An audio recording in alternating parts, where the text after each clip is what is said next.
everyone, I hope you all are doing fine, and now we are back with another set of questions, and this time we are having the questions for physical chemistry. Let us have a quick look at them and the approach to solve them. So here the first question that we have over here belongs to the chapter of electrochemistry, and it is saying the conductivity of centimolar solution of KCl at 25 degrees Celsius is 0.0210 ohm inverse centimeter inverse. So you know that conductivity is represented by the symbol that is K, which is kappa, and this value is given to be 0.0210 ohm inverse centimeter inverse. Further, it is saying the resistance of the cell containing the solution is 60 ohms. So at the same temperature, the resistance is given to be 60 ohms, and it is asking you to find the value for the cell constant. So cell constant is nothing but G star. This symbol represents the cell constant, and this is nothing but a ratio of length over area. So you need to find out this value. So firstly, in physical chemistry, you need to jot down all the values that are provided to you, and after noting down the value, you might be concerned about the formula that is going to be used over here. But in case if you don't remember the formula, what you can do is you can just see that here you need to find G star, and for G star the value will come out to be in centimeter inverse.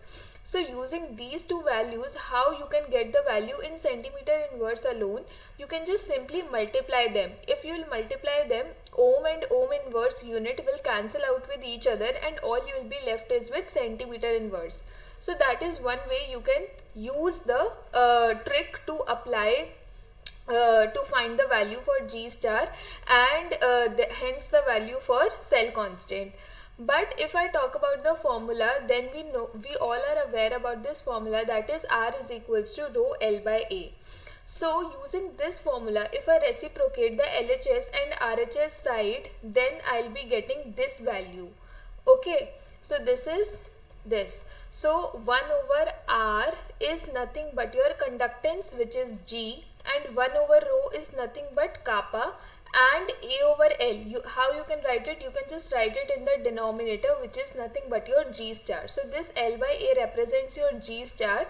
So initially if it was in the numerator side, then after reciprocating it will be in the denominator side, right? So here we can derive that K is equals to, which is kappa, G into G star. So in the question it is asked that you need to find the value for G star. So G star is equals to kappa over G, and we know that this G is equals to 1 over R. So basically here we'll be getting that G star is equals to kappa into R. Alright, so using this we can find the value for G star. So here it is equals to 0.0210 ohm inverse centimeter inverse into resistance, which is given to be 60 ohm.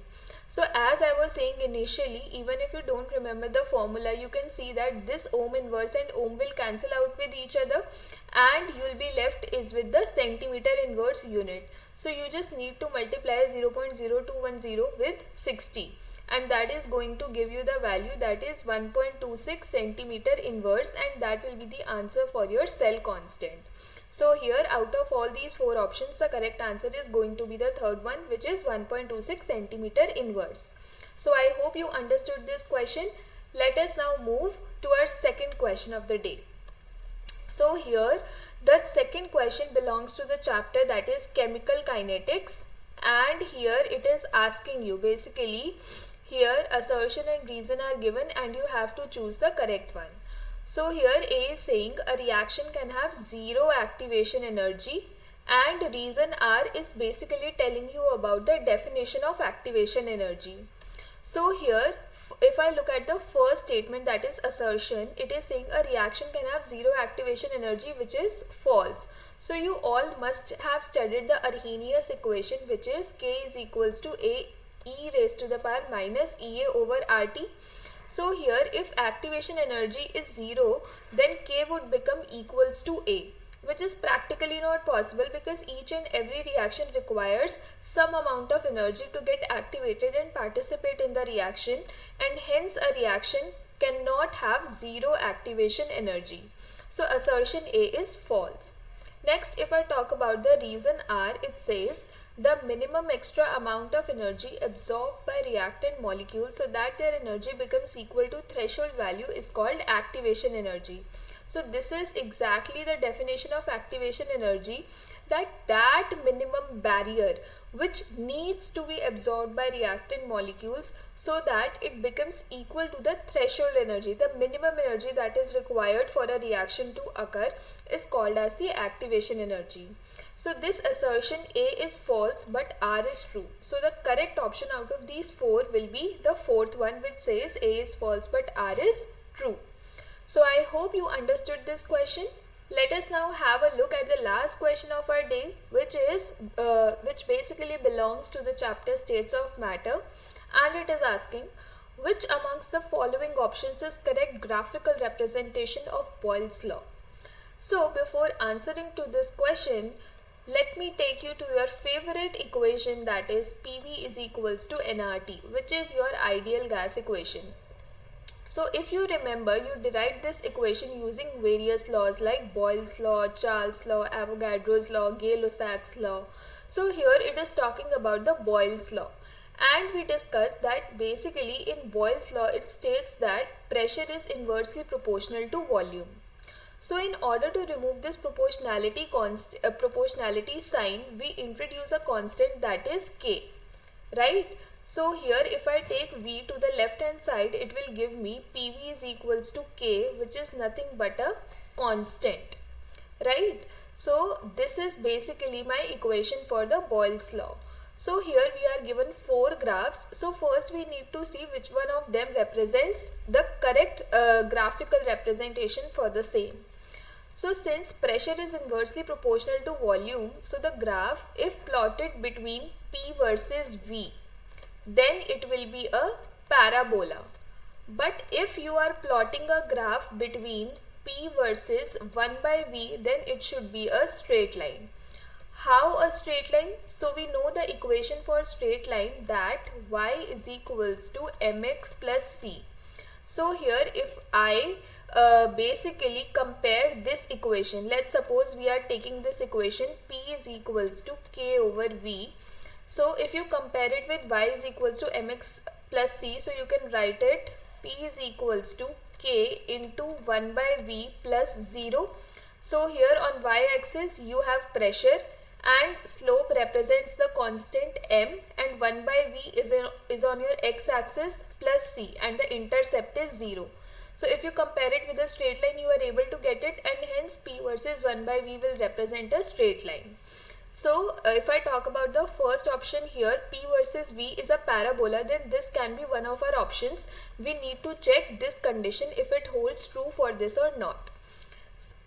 Second option is P versus 1 by V represents straight line, which also can be a possibility. We need to check this condition further if it holds true for this or not. Third is P versus 1 by V, where it is shown to be a parabola, but this is not possible, so therefore this graph would be incorrect.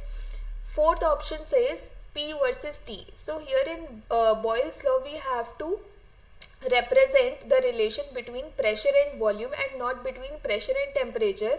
So therefore this option also eliminates out. So we have eliminated two options out of four, and now we only need to check the condition out of these two, which one is true. So here how to check this condition, we have to compare the temperatures. So by fixing one axis, let's suppose I am fixing the value for volume on x axis, and now I am looking at the relation between pressure and temperature. So here let's suppose this is T3, this is T1, and for this value we have T2, and for this we have T1. So let me just draw it here. We have this value as T2 and this corresponds to T3. Right. So here we know that pressure is directly proportional to temperature as per Gay-Lussac's law. So here T1 must be greater, as the pressure corresponding to T1 is the highest. So therefore T1 must be the highest. So the correct relation would be T1 greater than T2 greater than T3. But here the order is given to be reversed. So therefore this option would be incorrect. Now let us have a look at the second option. Here also, by applying the same procedure, if I fix the x-axis, the value for the volume, then if I compare the value for temperatures, so here we have three temperatures corresponding to the value of pressure. So here this pressure is the highest, which means the pressure corresponding to T3 is highest. So therefore T3 must be highest, then T2, then T1. So this is the order that we are given over here, and therefore this option would be my correct one. So I hope this question is clear to you, and let's meet again with another set of questions. Till then, take care and don't forget to like, share, comment and subscribe to my channel for more such videos.